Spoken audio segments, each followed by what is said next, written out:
Court, all rise. This court now in session. Please be seated. Your Honor, may I proceed? Yes. Your Honor, for the record, Civil Action 2483 CV 0692. This is Paul O'Keefe, individually and as personal representative of the estate of John Joseph O'Keefe III, et al. Versus C&C Hospitality, LLC, doing business as C.F. McCarthy's, et al. Your Honor, with your permission, at this time, I will call the names of the attorneys in attendance and ask that they state that they are present for the purposes of the record. Thank you. Attorney Brillahante. Present, Your Honor. Attorney Horwitz. Present. Attorney Fell. Present. Attorney Buck. Present.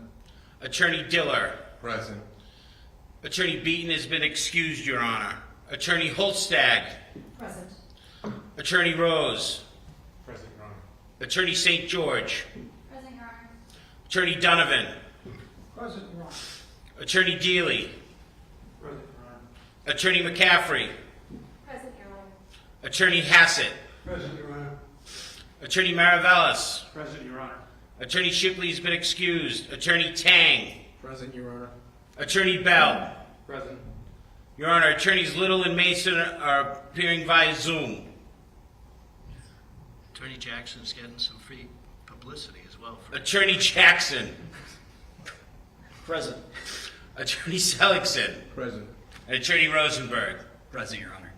You can sit down. Thank you. So thank you, counsel, for being here. I scheduled... This doesn't look like a normal court hearing at first. But pay attention, this judge isn't here to discuss evidence or witnesses. He's about to address something much bigger, whether confidential court information was leaked to social media. In a case with massive public attention, that's a serious allegation because once private information reaches the internet, it can influence public opinion long before a jury ever hears the facts. Today to be in person because of the significance of what I was advised of last Friday, and because I find the quiet solemnity of the courtroom is a good reminder of the dignity by which courts are supposed to function. One commenter describes how every high-profile case now unfolds in two arenas, one governed by procedure and precedent, and the other by pixels, edits, and algorithms, and how the courtroom has become content and the law has become a spectacle. I recently held a hearing on a non-party motion for a protective order. I required the moving party to provide certain information. Such material was filed together with a motion to impound. A hearing that included the motion to impound was held on a Monday morning. I allowed the motion to impound during the hearing. The affidavits of the moving party and the attorneys were impounded. Following that morning hearing, I found that there was insufficient information to support a delay in the deposition of the non-party from going forward. However, I further found that given the claims made in the filings, I would delay making a final decision on the motion until later that day to give the non-party's counsel the opportunity to supplement the record before me. I scheduled the matter for further hearing that afternoon at 4:15 with the expectation that there would be additional filings. At 2:22 p.m. that day, the non-party's attorney emailed the clerk of this court and all counsel of record, excepting one, additional materials in support of the motion for a protective order. The filing included a motion to impound additional materials. Exactly 30 minutes after the email to counsel of record of the additional material, which included sensitive and private medical information, similar information to what was in the exhibits to the filing and marked provisionally impounded, was posted to an X account at 2:52 p.m. Upon learning this information, I ordered that the parties and counsel provide a certification to the court as to all facts known to them as to any dissemination to anyone other than parties and counsel in this matter, of any of the contents of the material impounded on June 8, 2026, and I scheduled this appearance for today. I received certifications from all party and counsel, 32 of them in total. No one apparently has disseminated, nor are they aware of any facts regarding the dissemination of the contents of impounded material to any person or entity other than the parties and counsel in this matter. However, somehow, an ex-account holder, not part of this case, apparently received information that was at least provisionally impounded. Orders of the court have been violated either directly or at the very least in spirit. This is where the tone changes completely. The judge carefully explains how sensitive medical information was filed under seal, yet somehow appeared on social media just 30 minutes later. Nobody has admitted leaking it, but the judge makes one thing crystal clear: whether it was intentional or not, the court's trust has been damaged. Confidentiality isn't just paperwork, it's essential for a fair legal process. If these orders are to have any effect, all parties involved must operate with integrity. Rule 13C of the Uniform Rules of Impoundment Procedure imposes a duty on all persons to protect the confidentiality of impounded material. Additionally, Rule 3.6 of the Rules of Professional Conduct prohibits lawyers from making extrajudicial statements that they know or reasonably should know will be disseminated by means of public communication and will have a substantial likelihood of materially prejudicing an adjudicative proceeding. In cases like this, where all parties involved are aware of the public attention, I expect that everyone is taking every precaution to preserve confidential information, to follow the rules of the court, and to adhere to my orders. Because of the disclosure of sensitive private information, I temporarily stayed further discovery of the non-party. If necessary, I am fully prepared to make such order permanent as permitted by Rules 26 and 30. To any issue counsel may raise as to the management of discovery issues being within my discretion, I invite you to look at the following cases. In the 2003 case of Buster v. George W. Moore, Inc., 438 Mass. 635, the SJC stated at page 653, in general, discovery matters are committed to the sound discretion of the trial judge. In a 2002 appeals court case, Mattoon versus the City of Pittsfield, 56 Mass. Ave. Court 124, the court stated at page 131, trial judges have broad discretion to make discovery and evidentiary rulings conducive to the conduct of a fair and orderly trial.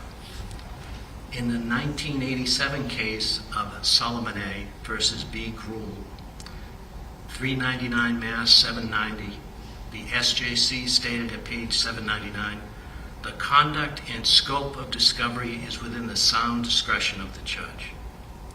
In Cronin versus Strayer, 392 Mass. 525, a 1984 case, the SJC stated at pages 535 to 536, we remind judges that the scope and timing of discovery is within their discretion, and the prevention of discovery abuse is sufficient justification for the authorization of protective orders.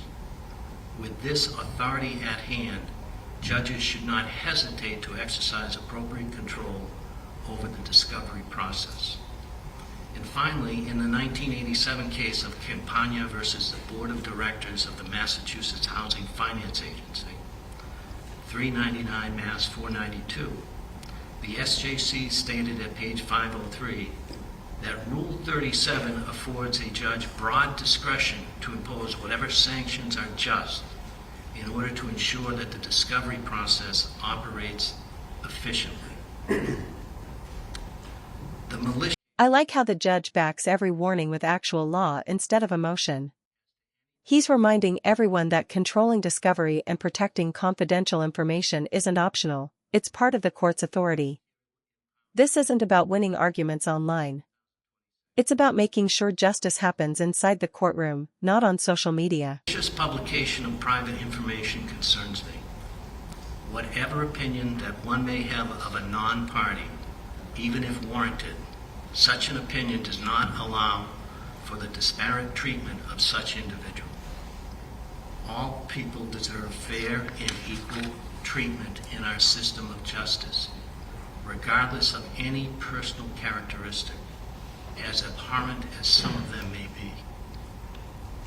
What I am looking for is for the parties is adequate assurances that their discovery served justice and not any desire to weaponize the rules for pettiness and profit. If the parties and lawyers would enter into an agreement to hold private, personal information in confidence, and if the terms were acceptable to me, I would consider entering it as an order of the court so that any violation would be grounds for a contempt finding and appropriate sanction, including dismissal or default. Such an order would need to be more than a stipulation that deposition testimony can only be used for the purposes of this case. I encourage the attorneys to confer and to seek to reach an agreement. In the absence of an agreement, I will consider whether to enter an order based on my plenary authority to control, manage, and oversee the conduct of discovery. This may be the strongest message in the hearing. The judge says private information should never become a weapon for profit, clicks, or personal attacks. That's an important reminder in today's world, where a single leaked document can spread across the internet in minutes. The courtroom is supposed to protect people's rights, not feed online drama. While you are conferring and seeking to reach an agreement, I will again remind you, as I have quite often, that the discovery clock is ticking. My final request to counsel with an appearance in this matter is to familiarize yourself with Rule 3.6 of the Rules of Professional Conduct relative to publicity.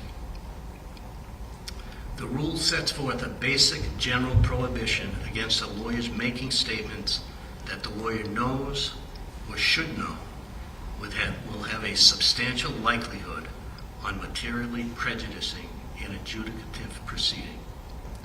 The rule applies to lawyers who are or have been involved in the investigation or litigation of a case and their associates. As the comment to the rule notes, it is difficult to strike a balance between protecting the right to a fair trial and safeguarding the right of free expression. However, preserving the right to a fair trial for everyone necessarily entails some curtailment of information that may be disseminated prior to trial, especially where trial by jury is involved. If there were no such limits, the result would be the practical nullification of the protective effect of the rules of forensic decorum and the exclusionary rules of evidence. The rule takes into consideration that the public has a legitimate interest in the conduct of judicial proceedings, particularly in matters of general public concern. However, I'm not so sure that churning the waters to generate social media coverage necessarily can result in a legitimate interest in the conduct of judicial proceedings. Read the rule, especially if you have never done so, adhere to it, or be ready to face the consequences for failing to do so. Here the judge speaks directly to every attorney involved. He's basically saying, stop trying to influence public opinion and focus on trying your case in court. It's a powerful reminder that lawyers have ethical duties that extend beyond the courtroom, especially in high-profile cases where every statement can shape public perception. I remind counsel of what one commentator called the quiet expectation of fairness that we have as citizens. Such expectation is based on the framework the founders of our country built 250 years ago and trusted future generations to maintain. Counsel, do your part to maintain the quiet expectation of fairness. Do not succumb to the attraction of seeking to influence this case through social media. Be what a trial lawyer should be, one that tries their case in the courtroom. And remember the provisions of General Laws, Chapter 221, Section 28, relative to the oath of office for an attorney in Massachusetts, which provides, in part, I solemnly swear that I will do no falsehood. I will delay no man for lucre or malice, but I will conduct myself in the office of an attorney within the courts according to the best of my knowledge and discretion, and with all good fidelity, as well to the courts as my clients. So help me God. I wish all of you a happy 4th of July on the anniversary of our America's 250-year-old democracy. May it continue to succeed with all of us working to maintain the rule of law. Thank you. Court, all rise. The ending feels almost like a speech about the justice system itself. Instead of threatening punishment, the judge reminds everyone why these rules exist: to protect fairness, preserve trust, and ensure every person gets an unbiased hearing. In an age where social media often moves faster than the courts, that message may be more important than ever.